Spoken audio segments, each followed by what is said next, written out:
정성을 다하는 국민의 방송 KBS 주진우 라이브. 그냥 그렇다고요.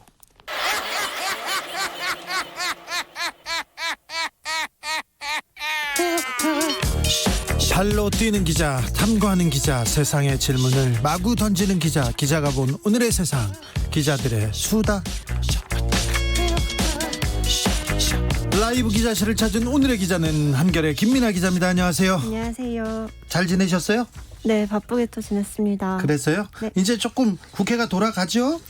네, 4차 추경 관련해서도 이제 본격적으로 심사에 착수했고, 당대표, 민주당도 당대표가 이제 새로 꾸려지면서, 당 지도부가 새로 꾸려지면서 본격적으로 돌아가고 있는 모습입니다. 미래통합당, 아니죠, 국민의힘 분위기 어떻습니까? 국민의힘도 이제 김종인 비대위 100일 넘고 나서는 좀 안착한 분위기입니다. 지금 분위기가 좋다면서요? 네, 또 지금 사실 국민의힘 입장에선 공격거리가 굉장히 많은 9월을 보내고 있기 때문에, 네. 말로는 사퇴하시오라고 하지만 실제로는 그걸 고리 삼아서 훨씬 야당 역할을 열심히 한다고 할까요? 네.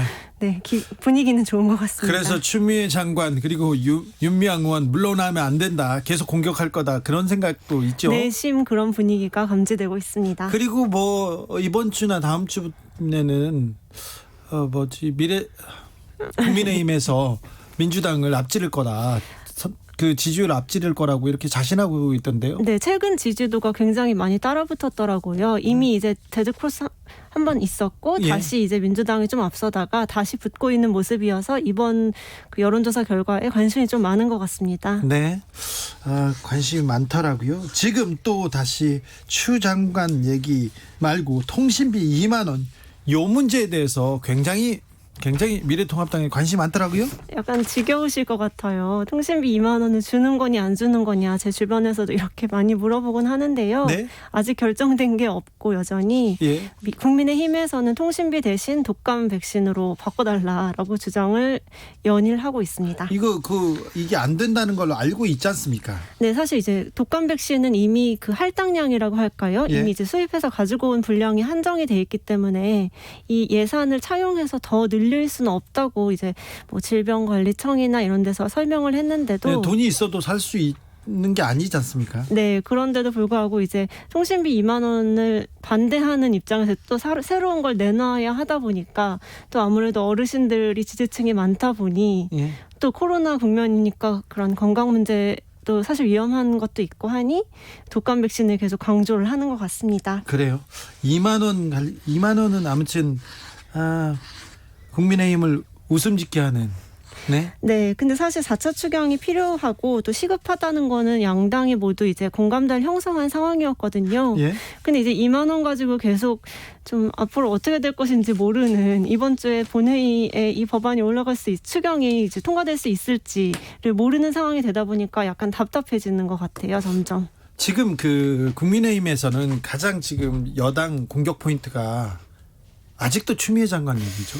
여전히 추미애 장관 그 사건이 기사화도 많이 되고, 예. 또 이제 지금 대정부 질문 기간이지 않습니까? 그렇다 보니까 최 장관님이 어제도 왔고 이제 내일도 오시거든요, 국회에요. 예. 그렇다 보니까 아무래도 공격 포인트로 삼기가 좋은 거죠. 이제 이 얘기는 좀 그만하자, 이런 분들도 있습니까? 저 국민의힘에서? 이제 좀 정책으로 우리가 좀 승부 보자라고 이야기하는 의원들이 꽤 있긴 합니다. 윤미향 의원 기소된 거는요? 윤미향 의원 이제 어제 그 기소가 된 뒤에 바로 이제 국민의힘에서는 사퇴해야 된다. 예. 또 이제 그 윤미향 의원이 비례대표로 국회에 들어오셨기 때문에 그 정의원 관련된 게 지금 불법이 많이 이제 나왔으니 사퇴를 하는 게 마땅하지 않느냐라고 공세를 굉장히 거세게 좀 펴고 있습니다. 네, 펴고 있는데 어찌 될 것 같아요? 일단 이제 민주당 지도부에서는 공식적으로 어제도 논평이 없었고, 오늘도 지도부는 딱히 별말이 없다가 방금 전에 이제 사무총장이 맡고 있던 당직은 일단 그 정지시키는 걸로 예. 그 공고를 내렸더라고요. 근데 예. 사실 윤미향 의원이 어제부터 본인이 그냥 당원으로 돌아가겠다, 또 뭐 검찰이 덧씌운 혐의가 소명될 때까지 당직에서 사퇴하겠다고 입장을 얘기는 밝혀놓은 했죠. 상황이어서 뭐 사실 큰 그 스탯의 변화는 없는 것으로 보여지고요. 또 근데 이제 사실 민주당이 굉장히 조심하고 있죠. 네, 거의 이제 지도부에서는 이렇게 워딩으로는 이 사건에 대해서는 말을 안 하고 있는 상황인데 사실 이낙연 대표가 지금 당대표 된 지 20일도 안 됐거든요. 예. 근데 이제 약간 그 난관에 봉착한 거 아니냐 이런 얘기도 좀 나오고는 있습니다. 네. 어렵네요. 그리고 이 문제, 국민들이 이 문제에 관심 많아요. 국회의원들 재산 어떻게 이렇게 많이 늘었지? 갑자기 왜 이렇게 늘었지? 그러면 그동안 허위 신고한 거야? 이런 생각하는 분들도 있는데요. 계속 줄 고발이 이어지고 있습니다.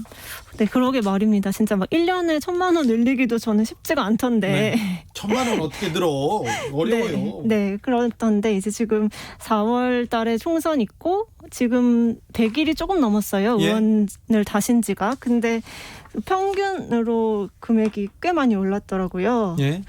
평균으로 거의 10억가량, 1인당 10억가량의 평균 그 금액이 올라온 상황이어서 굉장히 다들 놀라셨던 것 같습니다. 그런데 그 신고를 할 때 처음에 서툴러서 네.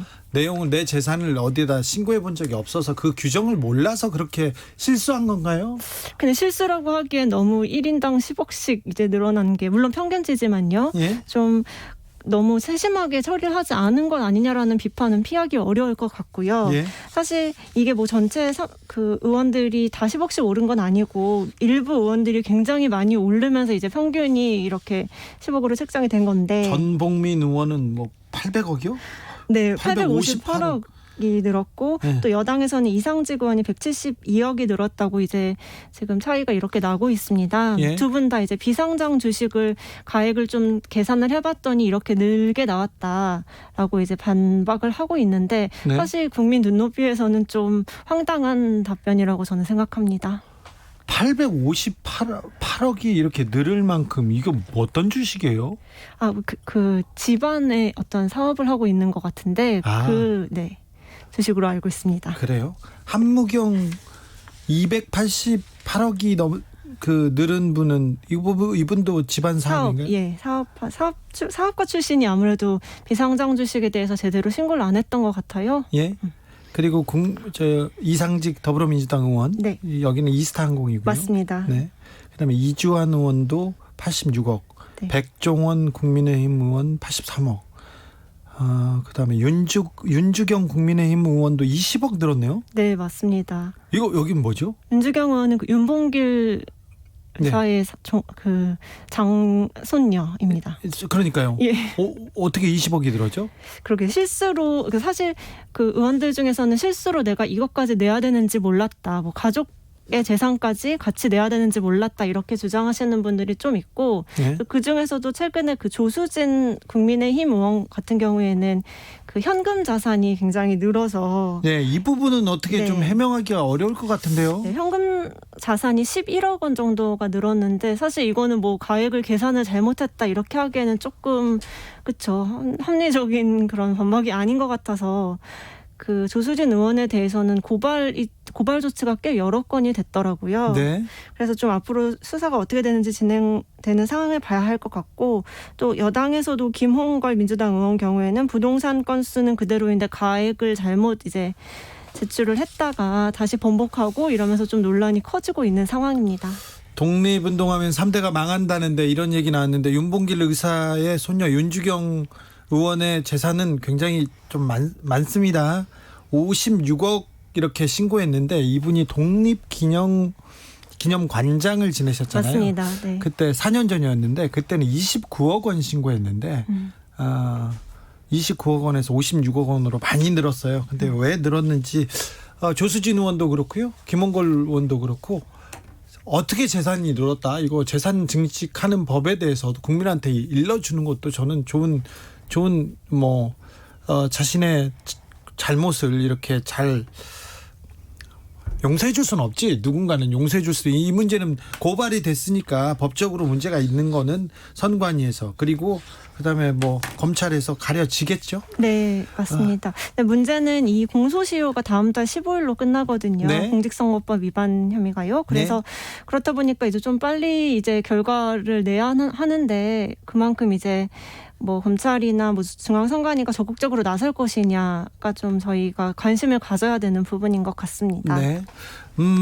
일단 그 추미애 장관 공세가 이번 주까지는 갈 텐데 더 이어질까요? 근데 사실 그러니까 어제부터죠. 대정부 질문에서 추미애 장관한테 질문을 하는 걸 보니까 예. 사실 새로운 팩트는 이제 거의 없는 것 같더라고요. 지난주만 해도 주호영 대표가 결정적인 걸 쥐고 있다고 막 얘기했는데 별로 뭐가 나오진 않았어요. 네, 그냥 좀 주변을 공략하는 것 같고 또 추 장관의 뭐 가족사 같은 거를 계속 이제 공략하면서 왜 뭐 남편에게는 물어보지 못하느냐 이렇게 좀 자꾸 늘어지고 뭐 김웅 같은 경우에는 페이스북에다가 뭐 집에 전화 한 대 놔드려야겠어요 이렇게 약간 좀 비꼬시는 네. 페이스북 올리기도 했고 뭔가 팩트 중심으로 지금 공방이 오가는 거는 끝난 것 같고요. 이번 주까지 아무래도 국회 추 장관이 오니까 거기에 대해서 좀 이제 물고 늘어지는 형국이 될 것 같습니다. 3824님이 자영업자 폐업으로 울음소리가 억걱하는데 국회의원들은 재산 증가가 아무렇지도 않게 억억씩 올라가네요. 둘 다 억억하기는 합니다. 네, 그런데 다른 억억입니다. 8517님은 돈 많은 국회의원들 권력에 명예욕까지 갖추려는 놀부심부 같아요. 국가에 대한 봉사정신이라고는 없고 오히려 시민단체나 활동가에겐 가난을 당연시 여기고 정말 화납니다 얘기했는데 돈이 많은 사람이 국회의원 되고 국민한테 봉사하겠다고 하는 분들도 있으니까 좀 지켜보자고요. 돈이 많다고 해서 국민들이 이렇게 화난 건 아니지 않습니까? 그런데 거짓을 얘기하고 자꾸 가리고 뭐 숨기고 그런 부분 때문에 지금 화난 거잖아요. 지금 네. 뭐 취재하세요? 저는 국민의힘 당 체제하고 있고요. 아니 그러니까 그건 알지. 거기서 뭐 해요? 요즘 관심은 저는 이제 당 안에서 보면은 김종인 비대위가 내놓는 그런 결과물이 어떨 것인가를 좀 공부하고 있습니다. 그래요? 네. 김종인 비대위원장 요새 좀 어떻습니까 상황이? 요새는 사실 이제 정기국회 열리고 나서는 아무래도 스포트라이트가 의원들한테 가다 보니까 네. 언론 플랜들리하게 인터뷰도 굉장히 많이 하시는 것 같고요. 네. 그리고 이제 비대위 생기면서 여러 특위를 16개나 꾸렸거든요. 거기에서 어떤 뭔가 좀 제안 같은 걸 받아서 또 계속 이제 이슈 파이팅이라고 할까요? 이슈를 던지는 역할을 계속 하시려는 것 같습니다. 초선 의원들을 그렇게 챙기면다면서요? 네, 어제 또 뭐 윤희숙 의원의 서울시장 출마론이 계속 이제 언급이 되고 있는데요. 거기에 대해서는 좀 아주 뭐 시장을 보는 것 같고요. 네, 40대 경제를 아는 사람 그거 계속 찾고 있답니까? 네. 근데 이제 없으면 어떻게 할 것이냐에 대한 답을 명쾌하게 해주질 않아서 예. 어떤 생각을 가지고 있는지 다들 여전히 그 꿈틀이를 찾는데 예. 네, 노력을 하고 있는 것 같고 어제는 그 국민의힘에서 당색이랑 로고를 새로 발표를 했는데 당색도 3가지 색깔을 함께 쓰겠다고 했거든요. 예. 빨강 그리고 파랑 노랑 해서 민주당의 파랑색, 정의당의 노란색까지 이제 우리가 다 끌어안고 가겠다. 그래요? 네, 라고 밝혔는데 그게 얼마나 진짜로 네, 우리에게 정말 와닿게 될지가 좀 관심인 것 같아요. 이게 무슨 전략인지 모르겠습니다. 네.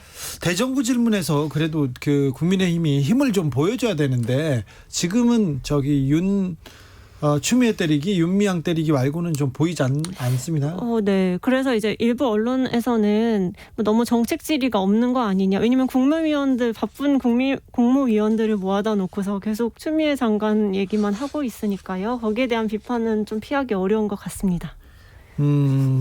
그러게요. 좀 정책적으로 그리고 민생을 챙기는 코로나 방역에 힘쓰는 그리고 국민 경제를 챙기는 그런 국회의원이 됐으면 좋겠습니다. 네.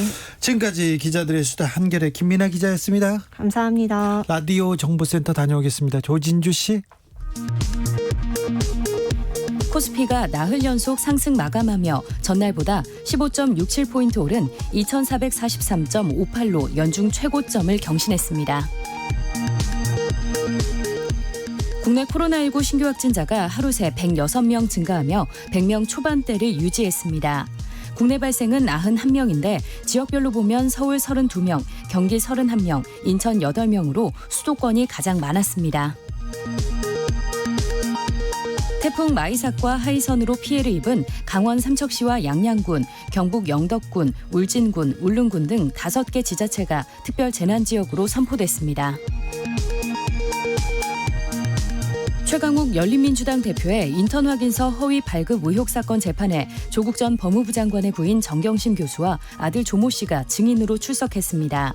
두 사람은 모두 증언을 거부했습니다. 독감 예방접종을 전 국민을 대상으로 실시해야 한다는 일각의 주장에 대해 방역당국이 전 국민 예방접종에 대해서는 필요성이 낮고 현실적이지도 않다는 입장을 밝혔습니다. 이낙연 민주당 대표는 정의기억연대 회계 부실 의혹 등의 혐의로 재판에 넘겨진 윤미향 의원과 관련해 내일 최고위원회의에서 당원 당규에 따라 논의하겠다고 밝혔습니다.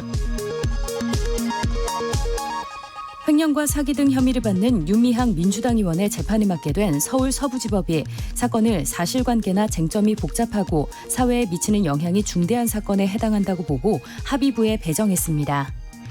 지금까지 라디오 정보센터 뉴스였습니다.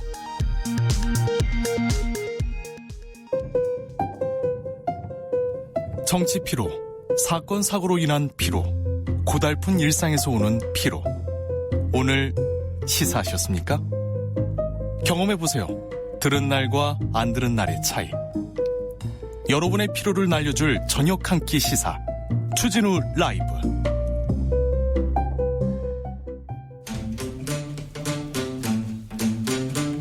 청년이 보고 듣고 느끼는 요즘 우리 사회, 그것이 궁금하다. 청년에게 묻는다. 요즘 뭐하니? 프로게이머 출신 유튜버 황희두 씨, 어서 오세요. 네, 안녕하세요. 한 주 어떻게 보내셨어요? 한 주 어떻게 보냈는지 모를 정도로 요즘 이제 게임도 하고 네. 젊은 친구들이랑 좀 얘기도 많이 하고 있습니다. 네. 연락도 하고. 프로게이머들은 게임을 어떻게 해요? 게임을 막상 이게 편하게 하더라도 다시 그 승부욕이 불타오르더라고요. 그래요? 근데 게임하면서 요즘 이런 미래를 이렇게 어떻게 설계하는지 이 정치하고 좀 대입해서 게임하니까 더 재밌더라고요. 그게 무슨 말이죠? 이게 게임을 할 때 눈에 보이는 것들만 하는 게 아니라 게임을 배울 때 이 미래 어떻게 될지 막 바둑처럼 앞을 막 내다보라고 배웠었거든요. 근데 그게 무슨 말인지 몰랐는데 요즘 이 사회를 보고 나니까 이게 뭔가 딱 대입이 돼서 재밌습니다. 게임을 하면서 하나씩 둘씩 사회가 보이기 시작합니까? 네. 막 비유도 하고. 아니 갤러그 엑스리온 하는데 무슨 사회가 보이고 난 잘 이해가 안 돼요. 난 한희두 씨 게임 얘기하면 이해가 안 됩니다. 죄송합니다. 요새 게임을 제가 안 해봐서요. 몰라서 그렇지. 그렇게 웃겨요? 아니, 네, 그 게임은 제가 이제 안 해봐가지고. 아 그래요? 안 해봤어요? 네. 갤러그를 몰라? 네, 듣기만 했습니다. 이 청년 나는 바른 청년인 줄 알았는데 못 쓰겠네. 갤러그도 안 해봤다니. 지금 게임에 대한 모독 아닙니까? 테트리스는 알죠? 그건 알죠. 네, 저도 거기까지는 압니다.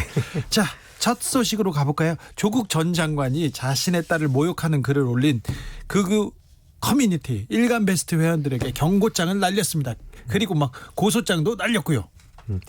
이게 차마 방송에서 언급할 수 없을 정도로 진짜 심각한 수준의 성적 모욕이 이뤄지고 있는데, 그런 얘기를 했어요, 일베에서. 지금도 계속 올라오고 있습니다. 계속이요? 예, 그래서 좀 그 반응들을 봤는데 계속 게시글을 올리는 사람들을 걱정하는 반응들이 좀 줄을 이루고 있고. 아, 지금 일베에서? 예, 야, 니네들 큰일 나. 예, 이렇게. 이건 안 된다. 지금 예. 조국은 진짜 하는 사람이다. 이런 반응이 있고, 이건 선 넘은 거다. 그러니까 예. 이런 건 좀 일베더라도 그만 좀 해라.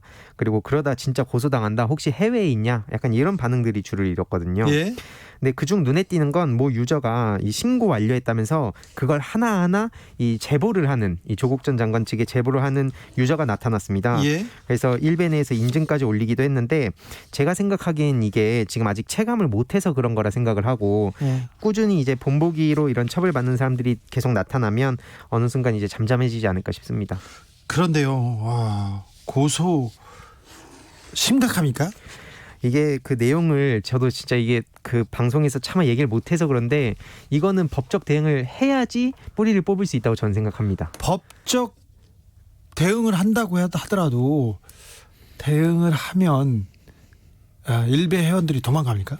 그러니까 완전히 뿌리 뽑히진 않겠지만 실제로 제가 아는 그 김가연 씨 그 배우 그분 댓글 관련된 거 보면 되게 청정구역이라 불리거든요. 네. 그러니까 계속 하나하나 이렇게 뿌리를 뽑으면 어느 순간 이게 다른 타겟으로 옮겨 다닙니다. 그 친구들이. 저도 그 어떤 사이트에서 욕하는 사람들이 되게 많죠. 저에 대한 욕도. 왜 나를 욕하는지는 모르겠으나. 저희 닮았다고. 아 그래요? 정에서 고맙다고. 네. 근데 욕을 하고 이렇게 하는데 네. 귀찮고 그래서 저는 저에 대한 그 모독 이렇게 명예훼손은 그냥 두고 있는데요. 이게 사실 범죄가 됩니다. 범죄. 이거 고소나 고발로 처리될 수 있는 심각한 범죄입니다. 이런 거 아무렇게나 게시판에 쓰지 않습니까? 이거 범죄예요. 사실은 민사소송으로도 그리고 형사소송으로도 거액을 물 수 있는 굉장히 큰 범죄입니다. 고창곤님이 일베 모니터 하시는 분 참 고역이겠어요. 이렇게 문자를 보냈습니다. 김정훈님은 주 기자님 그래도 e스포츠를 전자오락이라고 하는 분보다는 훨씬 깨어 있으신 거예요. 저는 e스포츠 존중해요. 제가 몰라서 그렇지. 네. 존중합니다. 자, 요새는 게이머들 프로 게이머들이 외국에서 굉장히 스타로 존경도 받고요. 그다음에 우리나라 산업에서도 굉장히 중요한 역할을 차지하는 것이 있지 않습니까? 지금 또 코로나 시대에 게임 산업에 굉장히 기대고 있는 측면도 있어요. 문화계가. 자, 수도권에서 사회적 거리두기가 2단계로 완화됐습니다. 2단계로 완화됐어. 이제 정부에 대한 불만, 정부 욕하는 사람들 조금 줄어들었습니까? 그런 청년들? 예, 좀 그래도 이게 2.5단계에서 이 조건부 완화지 않습니까? 그래서 어느 정도 줄어들긴 했는데 그럼에도 불구하고 여전히 반응만 좀 몇 가지 가져와 봤는데 뭐 경제를 파탄내려고 하냐, 뭐 공산주의다, 그리고 심지어 뭐 QR코드 및 명부를 더 걷어서 국민들을 계속 추적 관리하려고 하는 거다, 뭐 이런 반응들도 있는데 그래도 이제 소상공인들을 위해서 그나마 현실적인 대책이고 뭐 이 사랑제일교회로 2차 대유행이 시작되면서 400명까지 갔었는데 이제 그 100명대까지 줄어들었고 또 앞으로 더 떨어지는 모습들을 보면서 신뢰를 좀 갖고 있다는 의견들도 많이 나타났습니다. 아, 그래요? 그런데 여기에 대해서는 좀 민감할 것 같아. 사회적 거리두기가 2단계 됐는데 PC방을 다시 문을 열었어요. 그런데 미성년자 출입이 금지됐어요. 그리고 PC방에서 먹는 게 즐거움이라면서요. 근데 그게 금지됐다면서요. 예, 이게 옛날에 한 몇십 년 전 PC방을 떠올리면 그냥 PC방 하면 그냥 컴퓨터 게임만 하는 공간이라고 생각할 수 있지만 요즘은 막 카페라든지 먹는 거라든지 이런 게 되게 잘 돼 있어가지고 지금 이 PC방 특별대책위원회 측에서도 이 그 PC방 고위험 시설에서 제외하는 거는 환영을 하지만 지금 결과적으로 뭐 이제 지원금 200만 원을 지원해 준다든지 뭐 이런 것들은 턱없이 부족하다면서 좀 비판을 강하게 하고 있는데 특히 말씀 주셨듯이 학생 손님들과 음식물 판매를 못하게 하는 거는 문은 열어주고 장사를 하지 말라는 거랑 뭐가 다르냐 이렇게 좀 강력 반발을 하기도 했습니다. 특히 뭐 한 달에 월 평균 뭐 한 1,000만 원 정도가 들어간다고 해서 지금 이들도 그 현실적으로 굉장히 큰 어려움을 겪고 있다고 하는데 좀 그 1시간당 1,000원의 이용료를 받으면 그중에서 150원은 손님이 접속한 게임 회사의 저작권료로 지급이 된다고 합니다. 그래서 1시간을 했을 때에도 850원을 버는 건데 그렇게 됐을 때 인건비라든지 임대료라든지 이런 거 감당이 안 된다. 그래서 좀 강하게 반발하는 메시지가 나왔습니다. 자, PC방은 1시간에 1,000원입니까? 요즘은 근데 제가 막 강남이라든지 몇몇 구역을 다녀보면 1시간에 막 3,000원 하던 데도 있어가지고 좀 이게 지역별로 좀 차이가 많이 나긴 하는데 시설에 따라 좀 다르기도 하겠죠.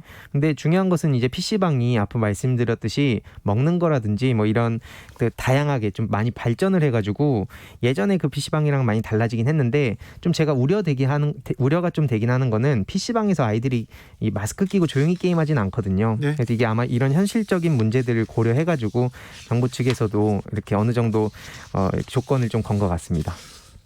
청년들 그 통신비 2만 원에 대해서도 좀 반응합니까? 뭐 그거에 대해서 반응이 되게 다양하긴 한데 다양해요?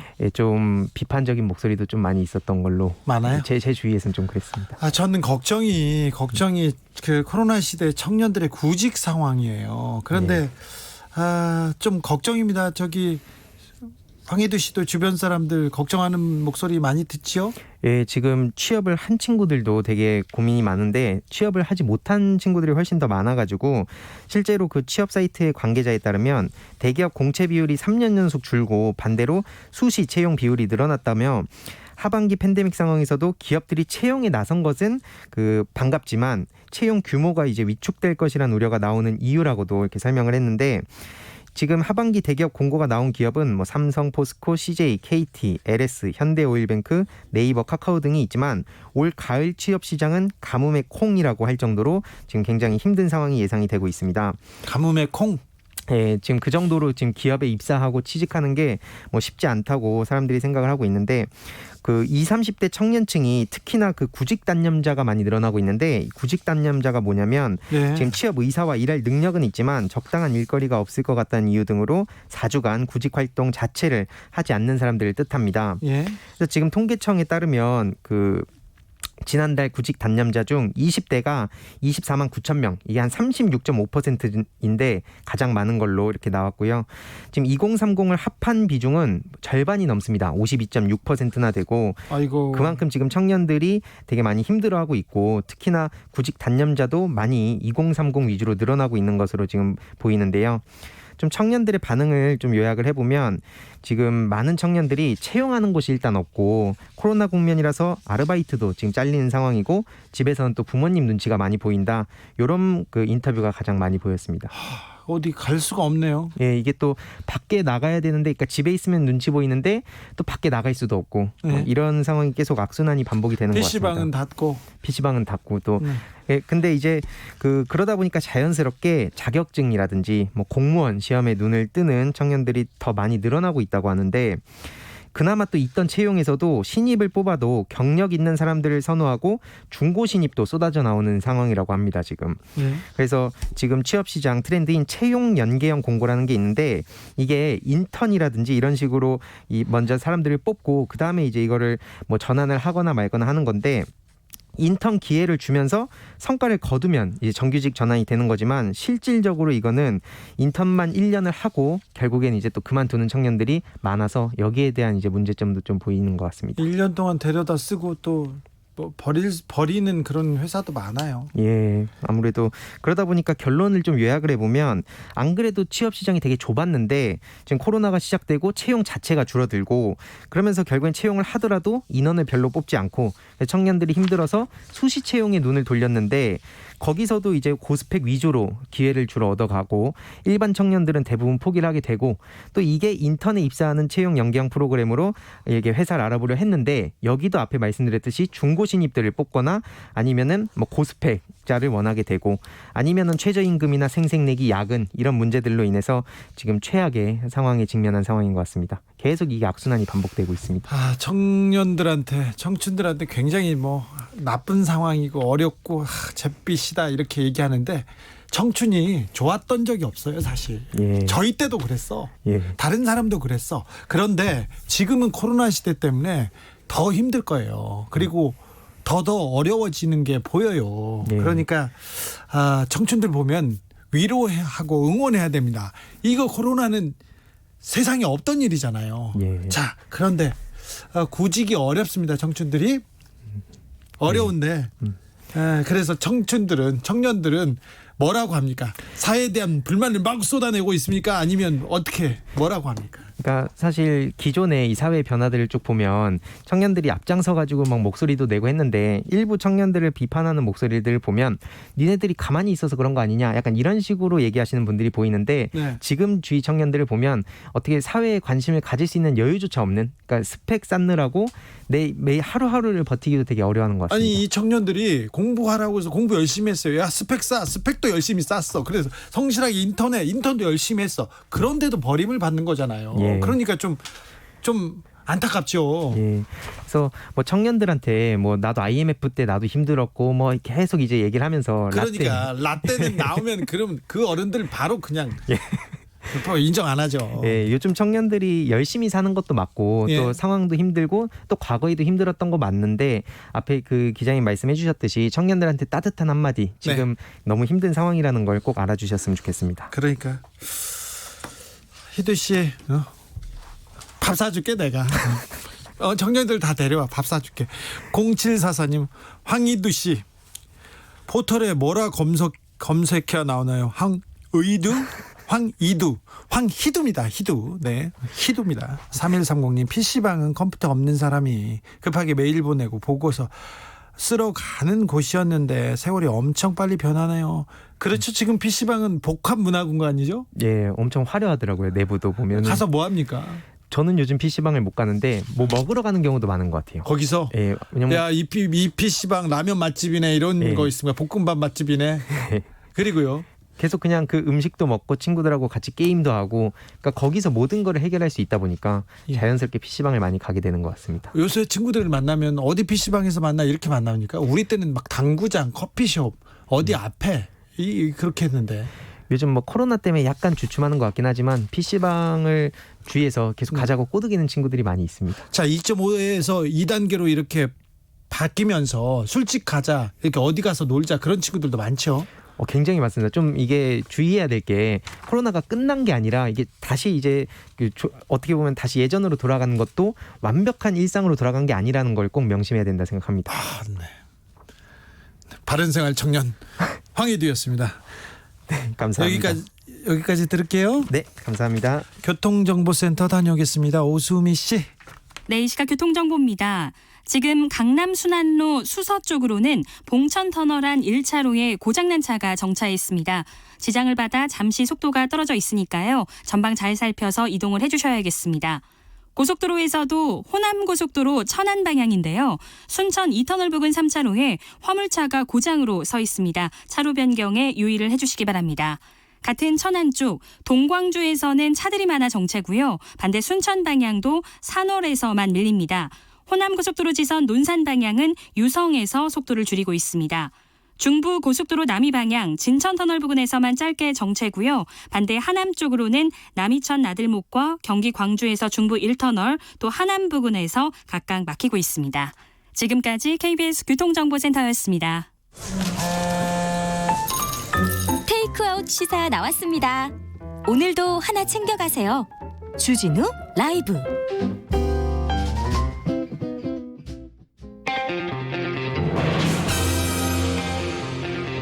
누가 검사에게 절대 권력을 주었는가? 2020년 정의의 칼끝이 검찰을 향한다. 검사들이여 초심을 찾아라. 초지일검. 검찰개혁을 위한 뜨거운 한걸음, 주진우 라이브가 검찰개혁의 벽돌 2장 올려놓겠습니다. 검찰개혁을 주제로 불꽃 토론 나눠봅니다.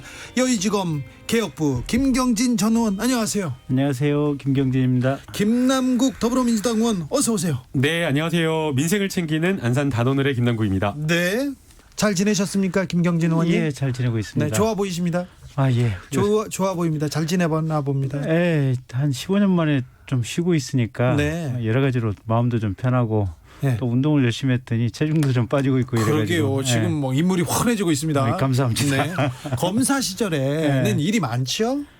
많죠. 지금은 아마 평검사들이 한 달에 한 200건 처리할 텐데 네. 저희 초임 시절에는 500건 됐어요. 그래서요? 네. 와, 진짜 많다.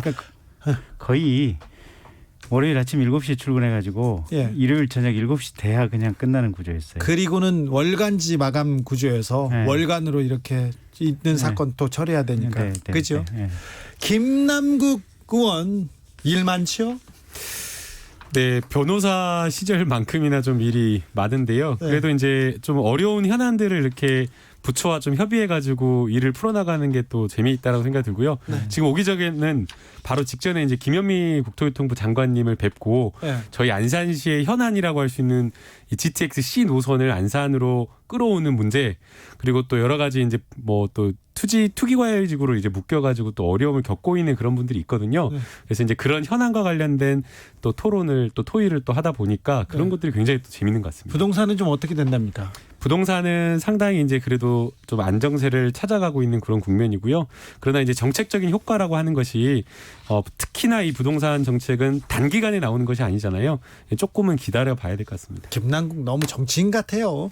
아니, 정치인 맞습니다. 당연히 정치인 하셔야죠. 그렇죠. 네. 같이 갑시다님. 일본 스가 총리 됐고 여기는 스가 요정 나오고 그렇습니다. 김경진 스가 요정 기다린 분들 많습니다. 스가 요정입니다. 스가 요정. 스가 어찌했을까? 예. 자, 추미애 법무부 장관 아들 의혹 이거 이렇게 계속 번져야 되는 건지 모르겠습니다. 계속 번져가고 있습니다. 김경진 의원님 어떻게 보십니까? 빨리 내려오시면 끝날 텐데 뭘. 이걸 법무부 장관이 그만 내려와야 되는 그 정도의 사안입니까? 이제 일단 이제 검찰 수사하는 걸 좀 지켜봐야 될 것 같고요. 예.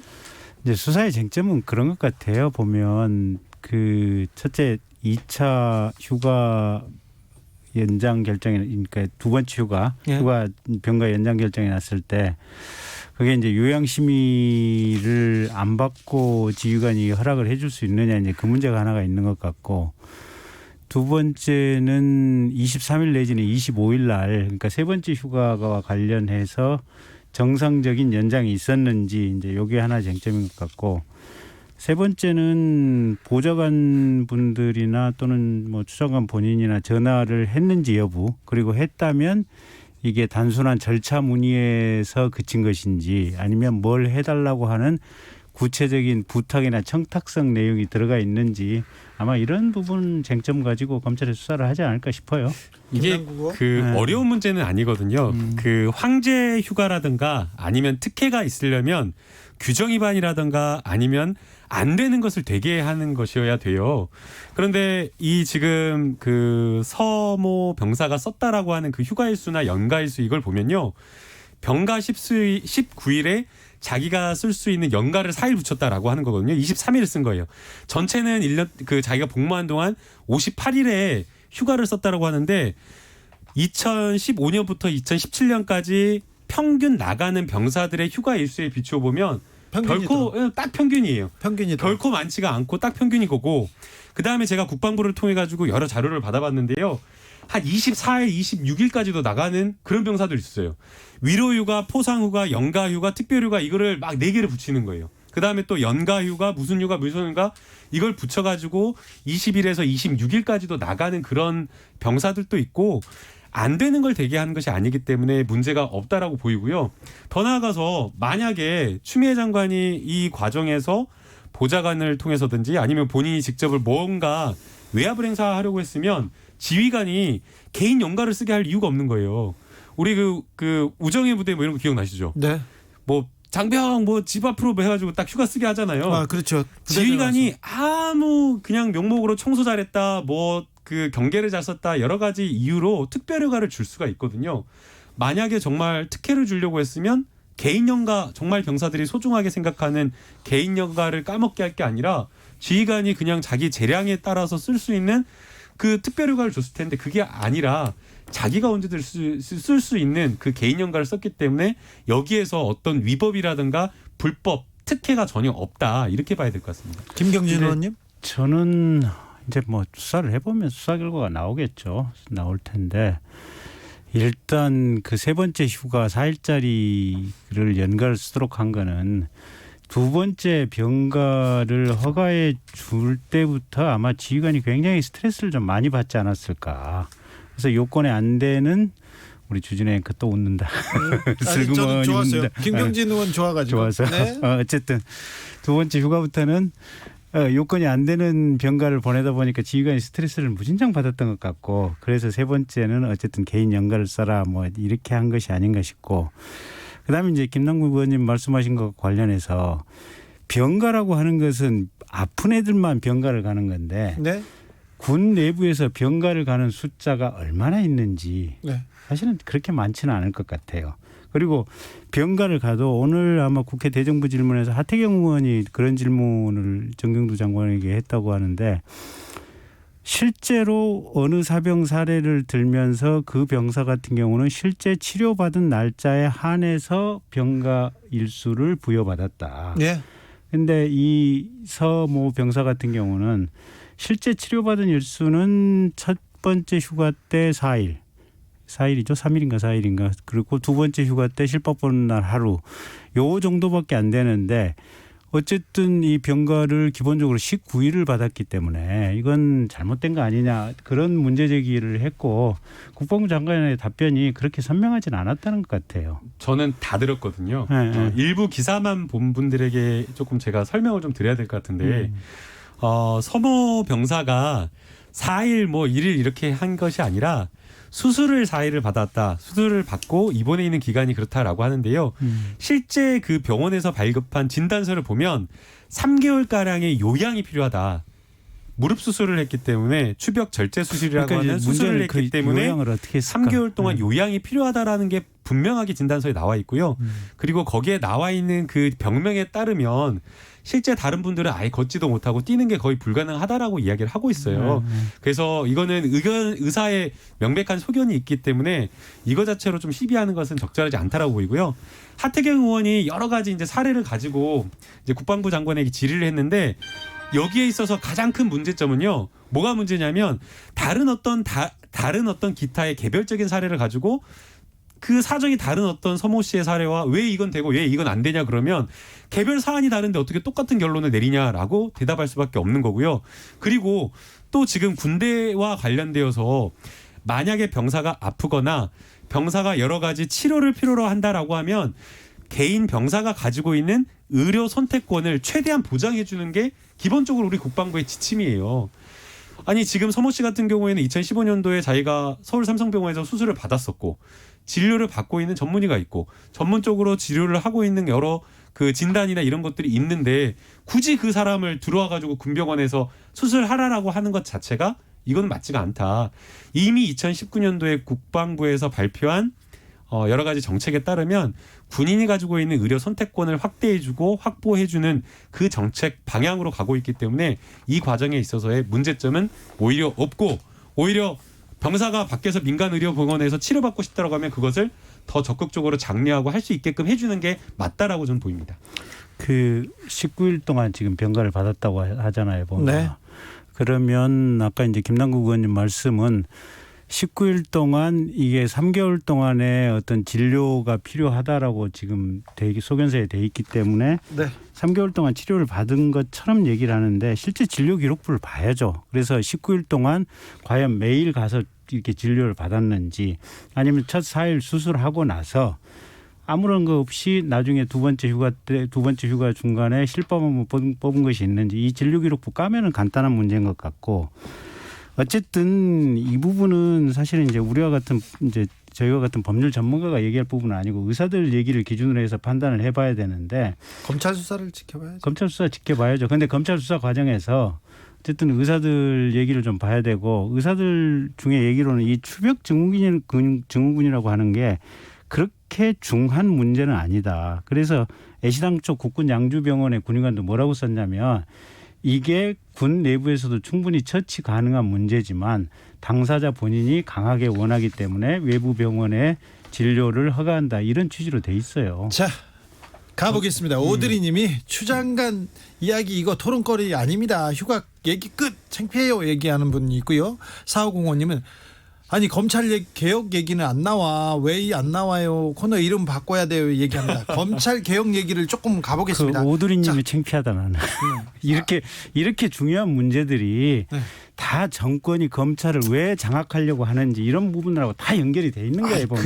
그래도 지금 김경진 의원 옐로 카드. 네. 청취자들은 우리 국민이기 때문에 우리가 알겠어요? 존중해야 됩니다. 알겠습니다. 바로 우리 또 인정하고 갑니다. 네. 추 장관이 본인의 SNS에 걱정 끼쳐드려 국민께 송구하다. 그런데 검찰 개혁 과제 흔들림 없이 책임을 다하겠다. 그게 국민의 뜻이고 제 운명적인 책무다. 이렇게 얘기했습니다. 호호. 추미애 장관 검찰 개혁 이거 다시 화두로 끌어올리는데요. 이거 어떻게 보십니까, 김경진 의원님? 아니 추미애 장관님만 검찰 개혁을 하시나요? 아니 지금은 검찰 개혁이 가장 그러니까 중요한 역할을. 이 검찰 개혁의 내용이 제가 볼 때는 한 3가지쯤 되는 것 같아요. 예. 첫째는 뭐냐면 검찰 내부에 과거에 부정부패 비리들이 있었어요. 뇌물을 받아먹거나 또는 김학의 차관처럼 뭐 여러 가지 추문에 연루되거나 뭐 이제 이런 것 유형인 것이 하나가 있었고, 두 번째는 검사가 정권하고 코드를 맞춰서 그 해당 정권에게 유리하고 편파적으로 사건을 처리하려고 하는 이런 경향이 하나가 있는 게 있고, 있죠. 세 번째는 검사들이 오판을 하거나 실수를 했는데 이게 나중에 어떤 경우에 의해서 밝혀지더라도 사실은 좀 우기는 경우들이 있어요. 보면 이런 3가지 경우의 수가 검찰 개혁에 필요한 내용들인데, 첫 번째 검사들이 뭔가를 뇌물을 받아먹고 뭔가 나쁜 짓에 추문에 열려드는 경우는 지금 이제 공수처 작년 20대 국회 때 통과됐지 않습니까? 보면 네네. 지금 이 국민의힘 쪽에서 추천위원을 추천 안 하고 있기는 하지만 어차피 제가 볼 때는 공수처 출범할 거예요. 법이 만들어져 있고 출범할 수밖에 없어요. 그게 이제 시기가 이제 뭐 지금 6개월 후가 될 것인지 1년 후가 될 것인지 모르겠지만 그건 큰 틀에서 그런 거고. 두 번째 가장 핵심이 정권으로부터 권력으로부터 검찰이 독립해서 수사를 할 수 있는 이런 분위기라든지 이런 것들이 대단히 중요한 문제인데. 네, 중요하죠. 지금 문재인 정부 또 추미애 장관 정부에서는 오히려 어떤 면에서는 정권에 의해서 검찰이 꽉 쥐어가지고 정권에 이렇게 좀 영합하려고 하는 검사들만 좋은 보직 받고 거기에 현재의 정권에 반대되는 검사들은 가차없이 밀려나고 있는 이런 상황들이에요. 그래서 이 두 번째 검찰개혁 부분은 지금 현재 문재인 정부에서도 오히려 역행해서 거꾸로 가고 있다. 지금 이렇게 보이는 측면들이 분명히 있어요. 잠시만요. 역행해서 거꾸로 간다는데 제가 답변을 할게요. 예. 지난 정권에 비해서 문재인 정권이 더 심해졌다고요? 아니 지난 정권에서도 그렇지만 지금 정권에서도 단 한 치야 이게 나간 점이 없어요. 그 김경진 의원님의 인식이 완전히 거꾸로가 아닌가라는 생각이 드는 게요. 정권하고 코드를 맞춰서 수사를 한다고 하는데 지금 검찰이 이 정부 들어서서 정권 수사만 했어요. 정권 수사. 과거에는 다 정권 수사를 거의 대부분 막아오고 못하게 했는데 장관 심지어는 다른 장관도 아니고 법무부 장관에 대한 수사까지 하고 심지어는 청와대 비서실장에 대한 수사까지 하고 민정수석실까지 막 수사를 했던 그 검찰이에요. 그렇기 때문에 마치 뭐 정권과 검찰이 코드를 맞춰가지고 맞춤형 수사를 한다 이런 식의 인식은 맞지가 않다라고 보이고요. 그 팩트 자체가 그러니까 틀렸다는 그래서 저는 게. 그 김경진 의원의 인식이 잘못됐다. 오히려 문재인 정부에서는 검찰이 독립된 어떤 수사를 할 수 있도록 검찰의 어떤 독립성을 지켜주기 위해서 민정수석도 교수 출신, 법무부 장관도 교수 출신, 그리고 그 다음에 법무부 장관도 역시나 마찬가지로 교수 출신을 하면서 철저하게 검찰의 독립을 지켜주려고 했는데 지금 검찰의 어떤 모습이나 이런 것들을 보면 검찰 개혁에 저항하는 듯한 모습을 보여줬기 때문에 이 모습이 좀 안타깝다라는 생각이 들고요. 과거의 어떤 개혁이나 검찰 개혁을 포함해서 여러 개혁들이 있어 왔을 때 항상 검찰이 보여왔던 모습은 검찰 개혁을 하려고 했던 정권과 주체를 공격하는 모습을 보여왔어요. 야, 저렇게 그 뭔가 있는 그 정권이 뭔가 검찰 개혁하는 게 맞냐. 지금 저렇게 검찰 개혁하는 게 검찰 개혁이 아니라 검찰 탄압이다라는 그 약간 외피를 만들려고 했던 거였거든요. 그 모습을 저는 이번에도 똑같이 보여주고 있다. 그렇기 때문에 조국 전 장관과 추미애 장관이 이번에 본인들이 받고 있는 그 공격에 대해서 이것은 검찰 개혁을 흔들려고 하고 문재인 정부가 하려고 하는 검찰 개혁을 막으려고 하는 것 아닌가 그렇게 판단하고 검찰 개혁에 대한 이슈를 확실하게 흔들림 없이 가겠다라고 이야기한 것 같아요. 김경진 의원님. 네. 그 이번 지금 문재인 정부 들어와서 초창기에 검찰을 이용해 가지고 박근혜 정권 잔당들 적폐청산 수사한다고 얼마만큼 몰아쳤어요 보면. 심지어 대법원장까지 기소를 해서 그 고위 법관들까지 구속영장 청구되고 그랬었잖아요. 검찰을 보면. 이용한 게 아니라 아니 뭐 어쨌든 네. 네. 그래서 김남국 의원이 지금 현재 정부 들어와서 검찰이 현 정부 수사만 한다고 하는 얘기는 말도 안 되는 소리고 지금 검찰하고 현 정부하고 멀어진 게 뭐냐면 울산시장 선거 과정에서 청와대가 개입을 했다든지 또는 유재수 감찰 무마 의혹 사건이라든지 또는 조국 장관 수사라든지 그런 부분 사건과 관련해 가지고 사회적으로 문제가 제기되니까 검찰이 수사를 안 할 수가 없어서 수사에 착수를 했더니 이게 검찰이 이것들이 정권에 도전을 해 이런 인식을 가지고 있으면서 검찰을 마구잡이로 지금 깨부신 거 아니에요 보면. 그러면서 이게 지금 정권이라든지 장관이 이 검찰을 장악하기 위해서 수단과 방법을 다 하고 있다라고 다 인식을 하고 있는 거 아니에요 상황이. 자, 김남국 의원. 이게 그렇게 보기에는 좀 어렵다고 보이고요.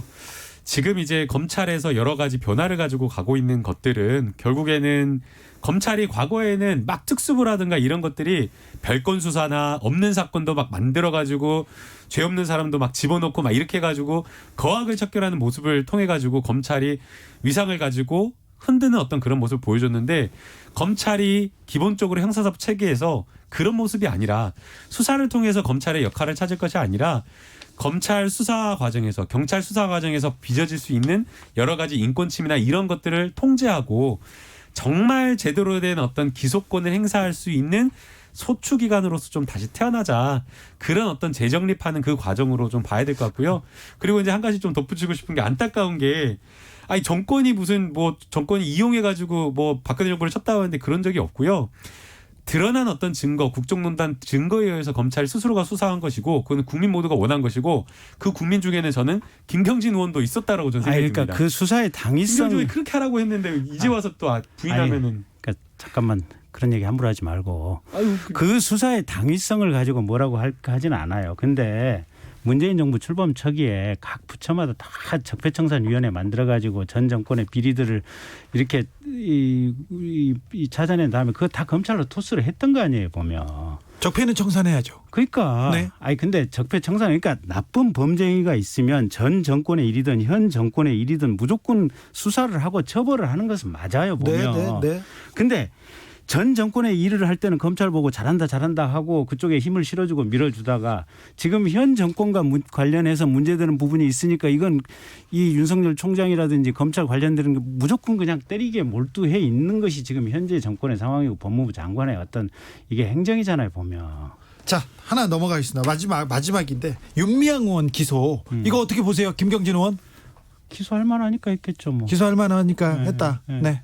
검찰이 한 4개월 정도 수사를 했었고 예. 계속해서 계좌 추적 담당하고 있는 검찰 직원이 아마 최소 1명 이상 아마 한 2-3명 붙었을 거예요. 그래서 이렇게 저렇게 많은 객관적인 자료를 찾아서 조사를 하고 네. 그리고 나서 기소를 했으니까 나중에 이제 재판 결과 지켜보면 알겠죠. 이것도 뭐 재판 지켜봐야죠. 네, 이제 뭐 이게 재판 가서 여러 가지 것들이 좀 확인돼야 될 부분이 있고요. 또 특히나 금전이 어디에 쓰였느냐가 굉장히 중요한 부분이 있기 때문에 네. 이런 부분은 좀 시시비비는 재판에 가서 가려질 것으로 보입니다. 네, 여당은 공수처법 개정안을 냈습니다. 그리고 국민의힘에서는 특별감찰관 추천하면 공수처 전향적으로 검토하겠다 이렇게 나오고 있는데 공수처 되겠죠? 언제쯤 될 것으로 보십니까? 아니 그러니까 공수처는 이미 돼 있어요. 법적으로 돼 네. 있는데 이제 처장을 언제 임명할 수 있느냐 그건 이제 야당이 조금 협조를 해줘야 되는 거 아니에요 보면. 네. 제가 볼 때는 협조해야겠죠. 당연히 협조해야 되고 네. 지금 법 체계 자체가 최소한 처장 임명과 관련해서는 공정하게 잘 돼 있어요. 그래서 제가 야당 쪽 인사들 만나면 계속해서 빨리 신속하게 그 부분 좀 협조하라고 얘기를 하고 있는데 뭐 TV 토론 같은 데 나가서 그 얘기를 계속하고 있고 빨리 해야 돼요. 네. 그리고 특별감찰관도 어쨌든 지금 비어있는 것은 비정상적이에요. 법이 분명히 돼 있으면 법은 그대로 시행이 돼야 되고 그래서 특별감찰관도 빨리 임명이 돼야 돼요. 김남국 의원. 네, 인식은 이렇게 같은데 네. 지금 행동하는 모습은 야당이 추천을 하지 않고 있거든요. 예. 그러면 한다 협조해야 된다라고 이야기하면서 협조하지 않는 모습을 보이면 언제까지 기다릴 것인가? 민주당은 어떻게 하실 거예요? 더 이상 기다릴 것은 아니다라고 보이고요. 그래서 예. 이제 백혜련 법사위원 간사가 법안을 발의를 했습니다. 그래서 추천을 국회의장이 하라라고 했는데도 불구하고 야당이 계속해서 의무를 해태하면 적어도 중립적이다라고 할 수 있는 법학교수협회의 이사장 그리고 또 법학전문대학원 이사장이 당연직 그 추천위원으로 들어가지고 의결할 수 있도록 하고요. 그다음에 또 문제가 추천위원이 구성이 됐는데 이 위원회가 제대로 된 활동을 하면 안 되기 때문에 이 위원회가 출범한 이후에 적어도 50일 이내에는 빨리 추천을 할 수 있도록 그렇게 강제하는 개정안을 지금 낸 상황입니다. 좀 빨리 해야 되겠죠, 이거는? 빨리 해야 돼요. 시킬까요? 그렇게 하라고? 그렇게 좀 시켜주십시오. 방송에서 자꾸 얘기하면 되죠. 뭐. 예. 초지일검. 지금까지 김경진 의원 그리고 김남국 의원이었습니다. 감사합니다. 예, 감사합니다. 저희한테 주어진 시간이 다 됐습니다. 악뮤의 Give Love 들으면서 주진우 라이브 마무리하겠습니다. 3116님이 국회는 국가와 국민에게 필요한 법을 만들고 잘못된 법을 고치고 국정을 감사하는 그런 일을 하는 기관 아닌가요? 그런 일로 논쟁하고 고민하는 뉴스를 듣는 날이 올까요? 언제일까요? 이런 의견 주셨습니다. 여야가 22일 본회의여서 4차 추경을 처리하기로 일단 일정을 합의했다고 합니다. 일하는 국회 정말 빨리 보고 싶습니다. 저는 내일 오후 5시 5분에 돌아옵니다. 지금까지 주진우였습니다. 말투까지도 사랑하게 된 거 이겠네? 맘이야 너에 대한 건 사소한 것도 기억해 난 아니야 아무리 나 삐그러도 넌 내게 순간 다 많아야